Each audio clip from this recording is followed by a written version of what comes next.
Chapitre 8e.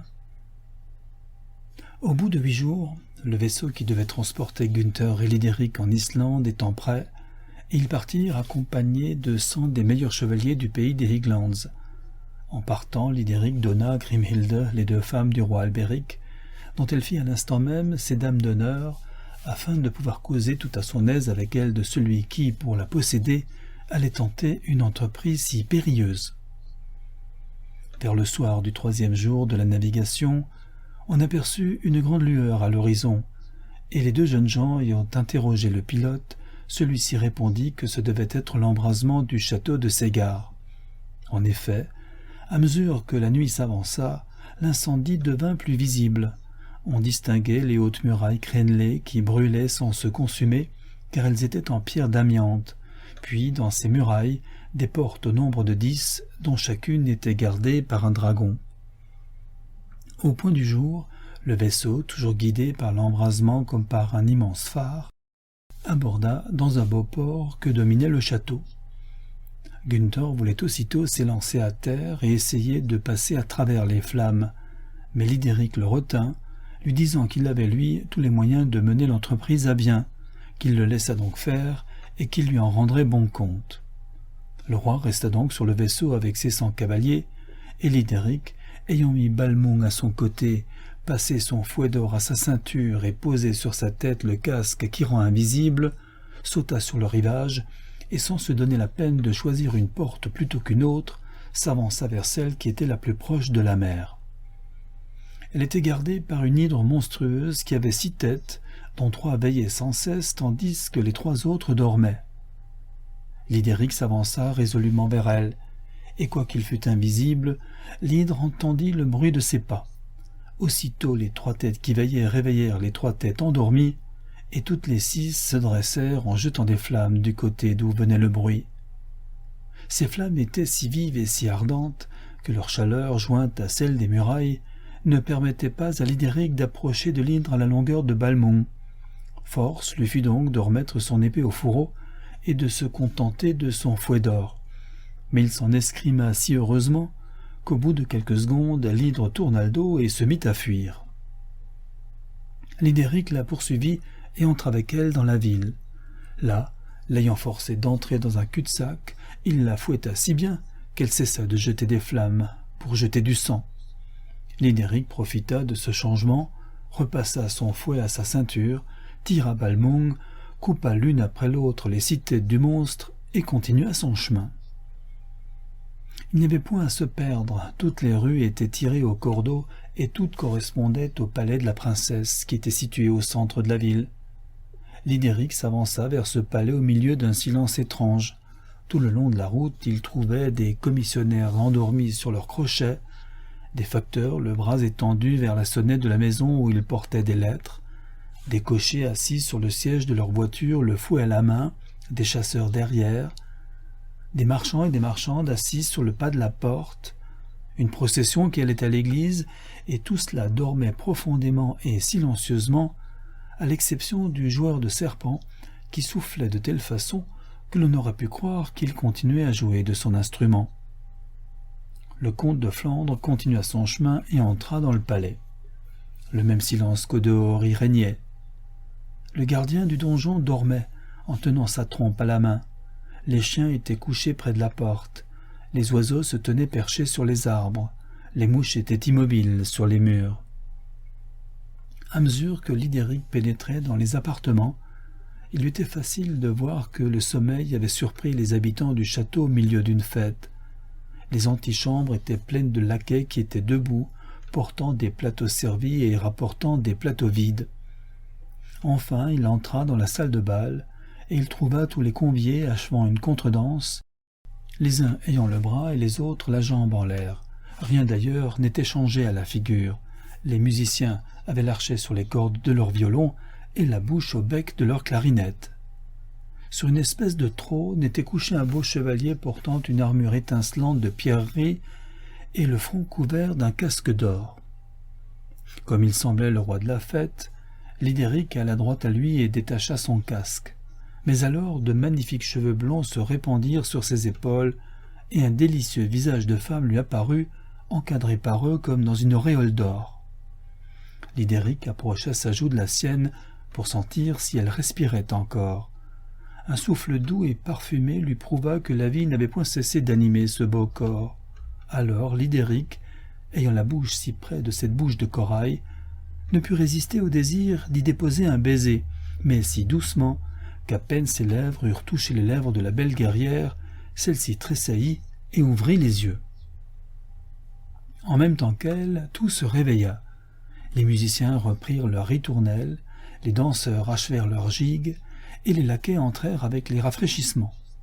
« Sois le bienvenu, jeune homme, » dit Brunhilde à Lydéric, « car les prophètes ont dit que je ne serais réveillé que par celui à qui appartiendrait un jour cette ceinture et cet anneau. »« Hélas, belle princesse, » répondit en souriant Lydéric, « tant de bonheur ne m'est point réservé. Je ne suis qu'un ambassadeur, et je viens vous demander votre main pour Gunther, roi des Highlands, dont je vais épouser la sœur. »« Ah ah !» dit Brunhilde en donnant à l'instant même à son visage l'expression du plus profond dédain. « Vous entendez, messieurs et mesdames ? Celui qui nous envoie demander notre main n'a pas jugé que nous fussions dignes des périls auxquels il fallait s'exposer pour parvenir jusqu'à nous, et il nous a envoyé un ambassadeur plus brave que lui. »« Je vous demande pardon, adorable princesse, » reprit Lydéric. « Je ne suis pas plus brave que Gunther, mais la condition que j'avais mise en l'accompagnant était qu'il me laisserait tenter l'aventure. Arrivé dans le port, je l'ai sommé de tenir sa parole, et il a bien fallu qu'il la tînt, car vous savez que c'est le premier devoir de tout brave chevalier que d'être fidèle à ses engagements. »« C'est bien, dit Brunhilde, presque sans écouter Lydéric. « Et celui qui vous envoie sait quelles épreuves doit subir celui qui veut être mon époux ?»« Oui, noble princesse, » répondit Lydéric. « Et comme ces épreuves sont les plus dangereuses, celles-là, Gunther se les est réservées. »« Retournez donc vers lui, » dit alors Brunhilde, « et dites-lui qu'il se tienne prêt à accomplir les épreuves que je lui imposerai demain matin. Mais sachez en même temps que s'il succombe, vous et lui périrez tous les deux. » Lydéric voulut ajouter quelques mots de galanterie pour prendre congé, mais Brunhilde ne lui en donna pas le temps, et lui tournant dédaigneusement le dos, elle passa dans la chambre voisine. Lydéric retourna vers Gunther. Il trouva le roi qui l'attendait avec impatience et lui raconta comment tout s'était passé et comment il devait subir le lendemain les épreuves dont il fallait sortir vainqueur pour devenir le mari de Brunhilde et roi d'Islande. Puis il ajouta la menace qu'avait faite Brunhilde de les envoyer à la mort tous les deux si Gunther n'était pas vainqueur. Gunther demanda alors à Lydéric s'il ne voulait pas lui laisser achever les épreuves seul et s'en retourner dans l'île des Highlands, lui promettant que, de quelque manière que tournassent les choses, sa sœur Kriemhilde n'en serait pas moins sa femme. Mais Lydéric, pensant que Gunther aurait besoin de lui pendant les épreuves, refusa, en lui disant que telle n'était point leur convention et qu'il désirait jusqu'au bout partager sa fortune. Gunther, qui de son côté était bien aise d'avoir Lydéric près de lui, n'insista pas davantage, et les deux amis attendirent avec impatience le lendemain. Le moment du départ du vaisseau était fixé à 6 heures du matin, et Gunther était prêt à l'heure dite, lorsqu'en regardant autour de lui, il chercha vainement Lydéric. Il commençait déjà à être fort inquiet de son absence et à craindre quelque trahison, lorsqu'il entendit à son oreille une voix qui lui disait « Ne crains rien, Gunther, je suis près de toi et je ne te quitterai pas, et peut-être te serais-je plus utile ainsi que si j'étais visible à tous les yeux. » À ces mots, il reconnut la voix de Lydéric et il fut tranquillisé. Alors il se mit en route avec ses 100 chevaliers et s'avança vers la ville. Mais bientôt il en vit sortir Brunhilde à la tête de 500 soldats qui enveloppèrent Gunther et ses 100 chevaliers, de manière à ce que, si le roi échouait dans les épreuves, ni lui ni aucun des hommes de sa suite ne put s'échapper. Gunther commença à s'inquiéter et demanda à voix basse « Lydéric, es-tu là ?»« Oui, » répondit Lydéric, et Gunther se tranquillisa. Arrivé devant la belle guerrière, le roi mit pied à terre et se présenta à elle comme celui qui sollicitait l'honneur de devenir son époux. Alors Brunhilde sourit dédaigneusement en regardant Gunther et lui dit « Il est une loi du ciel et de la terre, pour que tout mariage soit heureux, c'est que la femme doit obéissance à son mari. Or, pour que la femme obéisse, il faut qu'elle rencontre un homme supérieur à elle. Or, j'ai juré de n'épouser, moi, que celui qui sera plus adroit, plus fort et plus léger que moi, car à celui-là seulement je consentirai à obéir. Roi Gunther, es-tu prêt à tenter les 3 épreuves qu'il me conviendra de t'imposer ? Je suis prêt, dit Gunther. Alors, si cela est votre bon plaisir, mon seigneur, comme vous êtes tout armé et moi aussi, nous commencerons par la joute. Apportez les lances. Aussitôt 8 écuyers apportèrent 2 lances, si lourdes qu'il fallait être 4 hommes pour porter chacune d'elles. Gunther les regarda avec inquiétude, car elles étaient aussi grosses que le mât de son vaisseau, et il ne croyait même pas qu'il pût les soulever.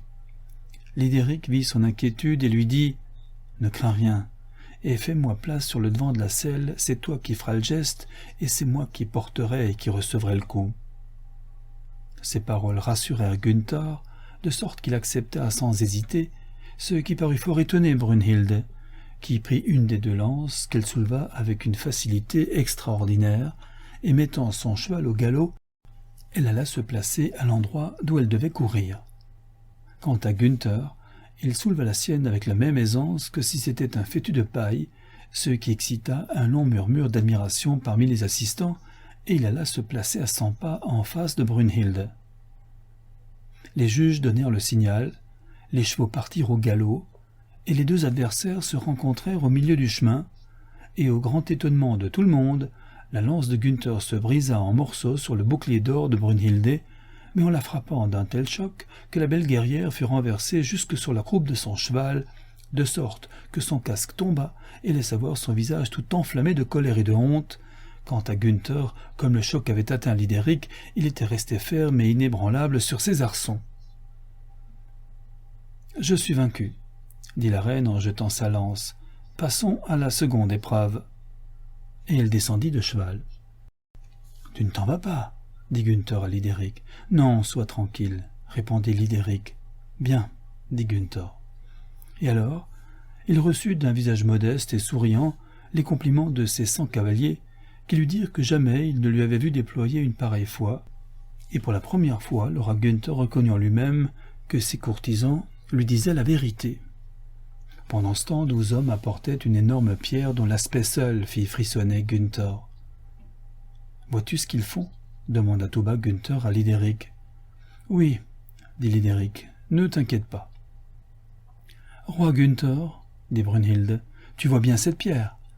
Je vais l'acheter jusqu'à cette petite montagne qui est à 50 pas de nous à peu près. Si tu la jettes plus loin, je me reconnaîtrai vaincu, comme lorsque tu as brisé ma lance. »« 50 pas !» murmura tout bas Gunther. « Peste !»« Ne crains rien, » dit Lydéric. « Je mettrai ma main dans la tienne, tu feras le mouvement et c'est moi qui la lancerai. » Alors Brunhilde prit la pierre d'une seule main, la fit tourner 2 ou 3 fois au-dessus de sa tête comme un berger fait d'une fronde, et la lança avec tant de force qu'au lieu de s'arrêter au bas de la montagne, comme elle l'avait dit, la pierre monta en roulant jusqu'à la moitié, puis entraînée par son poids, retomba jusqu'au but qui lui avait été marqué. Les chevaliers de Gunther tremblèrent, ceux de Brunhilde applaudirent. Les 12 hommes allèrent chercher la pierre, qu'ils rapportèrent à grand-peine à l'endroit d'où l'avait lancée Brunhilde. Alors Gunther la prit, et sans effort apparent, sans avoir besoin de la faire tourner autour de sa tête comme un joueur de boules lance sa boule, il lança la pierre, qui alla tomber du premier coup plus loin qu'elle n'avait été même en roulant, et qui, continuant de rouler à son tour, franchit la montagne jusqu'à son sommet, et comme l'autre versant descendait vers la mer, elle eut encore assez d'impulsion pour franchir la cime, et suivant la pente opposée, s'en aller en bondissant s'engloutir dans la mer. Cette fois, ce ne furent pas des applaudissements, mais des cris d'admiration qui accueillirent cette preuve de la force de Gunther. Chacun, voulant voir où s'était arrêtée la pierre, courut à la montagne, et vit au milieu de la mer, toute bouillonnante encore, s'élever la pointe d'un écueil nouveau et inconnu. Brunhilde était pâle de colère, elle rappela tout son peuple. « Or ça, dit-elle, venez ici, car tout n'est point fini encore, il nous reste une dernière épreuve. Roi Gunther, ajouta-t-elle en se retournant, tu vois ce précipice ? Oui, dit Gunther. Comme tu vois, il est 25 pieds de large. Quant à sa profondeur, elle est inconnue, et une pierre comme celle que nous venons de lancer mettrait plusieurs minutes à en trouver le fond. Un jour que je poursuivais un élan à la chasse, l'élan le franchit et crut être en sûreté, mais je le franchis derrière lui. Je le joignis et je le tuai. Es-tu prêt à me poursuivre comme je poursuivais l'élan et à le franchir derrière moi? Fit Gunther. Accepte, dit Lydéric. Je suis prêt, répondit Gunther. Mais n'ôtons-nous pas notre armure? Permis à toi d'ôter ton armure, roi Gunther, dit dédaigneusement Brunhilde. Moi, je garderai la mienne. Garde ton armure, dit tout bas Lydéric. Je ferai comme vous ferez, répondit Gunther. Alors la belle guerrière s'élança, légère comme une biche, et sans crainte, sans hésitation, elle franchit le précipice. Mais cela si justement que le bout de son pied à peine toucha de l'autre côté, et que tous les assistants jetèrent un cri, croyant qu'elle allait retomber en arrière dans le précipice. « À ton tour, roi Gunther, » dit alors en se retournant Brunhilde. « Comment allons-nous faire » dit Gunther à Lydéric. « Je te prendrai par le poignet, » répondit Lydéric, « et je t'enlèverai avec moi. »« Ne va pas me lâcher, » dit Gunther. « Sois tranquille, » répondit Lydéric. Pour toute réponse, Gunther se mit à courir avec une telle rapidité qu'à peine pouvait-on le suivre des yeux. Puis, arrivé au bord, il s'enleva comme s'il eût eu les ailes d'un aigle et retomba de l'autre côté à plus de 10 pieds plus loin que n'avait fait Brunhilde. « Roi Gunther, dit Brunhilde, tu m'as vaincu dans les 3 épreuves que je t'avais imposées. Je n'ai donc plus rien à dire, tu m'as conquise, je suis ta femme. »« Et toi, dit tout bas Gunther à Lydéric, tu es le mari de ma sœur. » Et tandis que Gunther baisait la main de Brunhilde, Lydéric serrait la main de Gunther. Gunther et Brunhilde s'avancèrent alors vers les assistants en se tenant par la main, et Brunhilde leur présenta Gunther comme son époux. Cette nouvelle excita, tant parmi les chevaliers de l'Islande que parmi ceux de l'Écosse, de grands transports de joie, car selon eux, avec un tel roi et avec une telle reine, ils n'avaient rien à craindre d'aucun peuple étranger. Lydéric ôta son casque, et étant redevenu visible, il salua Gunther et Brunhilde comme s'il arrivait seulement à cette heure du vaisseau. Mais à peine Brunhilde daigna-t-elle le regarder. Quant à Gunther, quelque envie qu'il eût de l'embrasser, il se contenta de lui serrer la main. Il fut convenu que les 2 noces se feraient ensemble dans la capitale des Highlands. Seulement on resta 15 jours encore à Ségard pour que Brunhilde réglât avant son départ toutes les affaires de son royaume. Puis ces 15 jours écoulés, on partit, et un vent favorable conduisit le vaisseau dans la capitale des Highlands. La princesse Kriemhilde fut bien heureuse de revoir Lydéric, et d'apprendre de la bouche même de son frère qu'il lui avait rendu de tels services qu'il lui avait accordé sa main. Elle reçut aussi la reine Brunhilde comme une sœur à laquelle elle était disposée d'avance à accorder toute son amitié. Quant à celle-ci, son accueil fut, selon son habitude, froid et fier, car elle méprisait beaucoup les jeunes filles qui, comme Kriemhilde, ne s'étaient jamais occupées que de toilette et de broderie. Quant aux 2 petites dames d'honneur, elles furent fort contentes aussi de revoir leur libérateur, car elles se trouvaient bien heureuses près de la princesse Kriemhilde, qui avait pour elles toutes sortes de bontés, et à qui, en échange, elle montrait à faire des broderies miraculeuses de finesse et d'éclat. Les 2 noces se firent en grande pompe, et il y eut, pendant les 3 jours qui les précédèrent, force joutes et tournois. Mais le jour même du mariage, Lydéric reçut des lettres de sa mère qui le rappelaient dans ses états. La bonne vieille princesse se mourait d'envie de revoir son fils, et le suppliait de revenir auprès d'elle avec sa belle-fille qu'elle avait grande envie de voir, lui disant que s'il tardait seulement de 8 jours à se mettre en route, il la trouverait morte d'ennui et de chagrin. Il dit donc à la princesse sa femme qu'il devait partir le plus tôt possible, et comme celle-ci n'avait d'autre volonté que celle de son mari, elle lui offrit de se mettre en route dès le lendemain. Seulement Kriemhilde demanda à Lydéric la permission de faire cadeau à sa belle-sœur de la moitié de ses perles, de ses rubis, de ses escarboucles et de ses diamants, ce à quoi Lydéric consentit bien volontiers.